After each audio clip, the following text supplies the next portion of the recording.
أعوذ بالله من الشيطان الرجيم.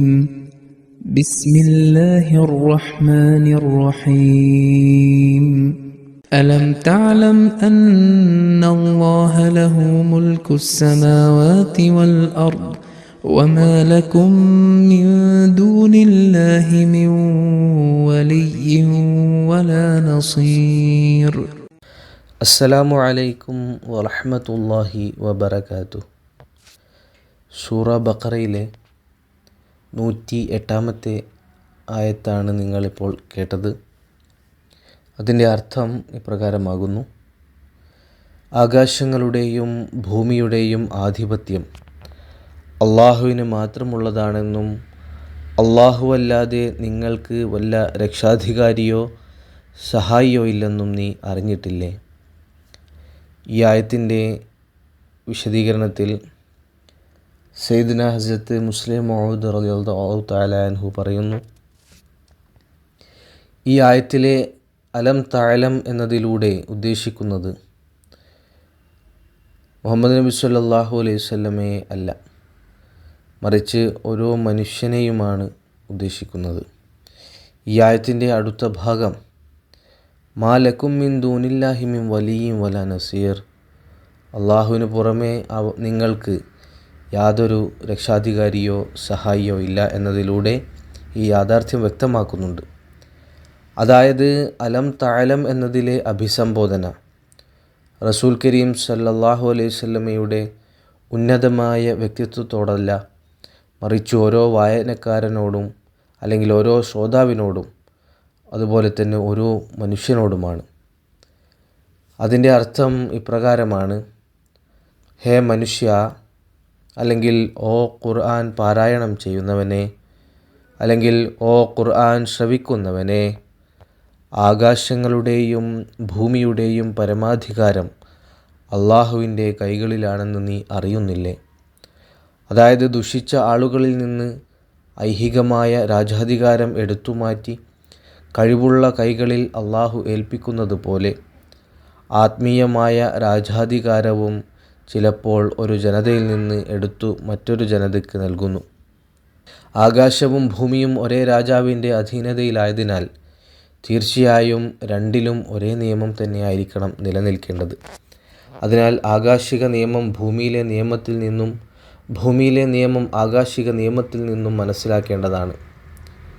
ഈ ആയത്തിൽ നിങ്ങൾക്കൊരു നസ്സ് പ്രമാണപാഠം ലഭ്യമല്ലെങ്കിൽ നിങ്ങൾ ശറഈ നിയമത്തെ, ശരീഅത്ത് നിയമത്തെ, ആകാശിക നിയമത്തെ പ്രകൃതി നിയമവുമായി താരതമ്യം ചെയ്യുക, ഭൂമിയിലെ നിയമവുമായി താരതമ്യം ചെയ്യുക എന്ന കാര്യത്തിലേക്കാണ് ശ്രദ്ധ ക്ഷണിക്കുന്നത്. കാരണം ആകാശത്തിൻ്റെ രാജാധികാരം അള്ളാഹുവിൻ്റെ കൈകളിലായിരിക്കുന്നത് പോലെ ഭൂമിയിലെ രാജാധികാരവും അവൻ്റെ കരങ്ങളിലാണുള്ളത്. ഈ രണ്ടിലും വൈരുദ്ധ്യം ഉണ്ടാവുക എന്നത് അസംഭവ്യമാണ്. ഹസ്രത്ത് മസീഹ് മൗഊദ് അലൈഹി സ്വലാത്തു വസ്സലാം ഈ തത്വം എപ്പോഴും മുന്നോട്ട് വച്ചിരുന്നു. പറയുന്നു, വിശുദ്ധ ഖുർആൻ ദൈവത്തിൻ്റെ വചനമാണ്, പ്രകൃതി നിയമം അവൻ്റെ പ്രവൃത്തിയാണ്. ഇവ രണ്ടും സൃഷ്ടിച്ചത് ഒരേ ഒരാളായിരിക്കെ അവ തമ്മിൽ അടിസ്ഥാനപരമായ ഒരു വ്യത്യാസമുണ്ടാവുക അസാധ്യമാണ്. മൽഫുസാത്ത് വാള്യം 1. ഒരു ജനത രാജാധികാരത്തിൻ്റെ ഉത്തരവാദിത്വങ്ങൾ നിറവേറ്റുന്നിടത്തോളം കാലം ആ അധികാരം അവരിൽ നിലനിൽക്കും. അവർ ആ ഉത്തരവാദിത്തങ്ങൾ നിറവേറ്റുന്നതിൽ പരാജയപ്പെടുമ്പോൾ അത് അവരിൽ നിന്ന് എടുത്തു മാറ്റപ്പെടുന്നു. ഭൂമിയിൽ ഈ നിയമം നിലനിൽക്കുന്നത് പോലെ ലോകത്തിൻ്റെ ആവശ്യങ്ങൾ പൂർത്തിയാക്കാത്ത മതങ്ങൾ മൻസൂഖ് ചെയ്യപ്പെടുന്നു, അതായത് ദുർബലപ്പെടുത്തുകയോ മാറ്റം വരുത്തുകയോ ചെയ്യുന്നു. മുഹമ്മദ് റസൂലുള്ളാഹി സ്വല്ലല്ലാഹു അലൈഹി വസല്ലമയ്ക്ക് പ്രവാചകത്വം ലഭിച്ചതിനെ നിങ്ങൾ എതിർക്കുന്നത് പ്രകൃതി നിയമത്തിനെതിരാണ്. എന്തായാലും ആ സമയത്ത് ജനങ്ങളുടെ മാർഗനിർദ്ദേശത്തിനായി ഏതെങ്കിലും ഒരു വചനം വരേണ്ടത് ആവശ്യമായിരുന്നു. ഈ വ്യക്തി വന്നില്ലെങ്കിൽ മറ്റൊരാൾ വരുമായിരുന്നു. ഏതായാലും മുൻകാല ഗ്രന്ഥങ്ങൾ അവയുടെ ഇസ്ലാഹി, അതായത് പരിഷ്കരണ ശേഷി നഷ്ടപ്പെടുത്തിയപ്പോൾ അള്ളാഹു അവയ്ക്ക് പകരം മറ്റൊരു ഗ്രന്ഥം അയക്കേണ്ടത് അനിവാര്യമായിരുന്നു.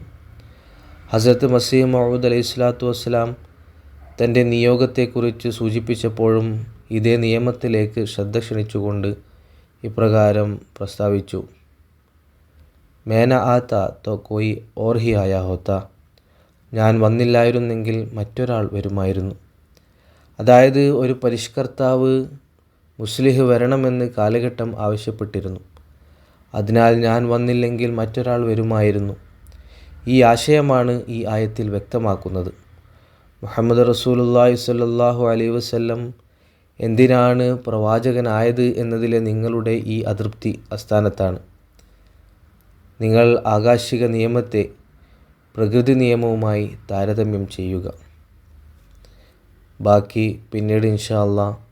വാഖിർ ദഅവാനാ അൽഹംദുലില്ലാഹി റബ്ബിൽ ആലമീൻ.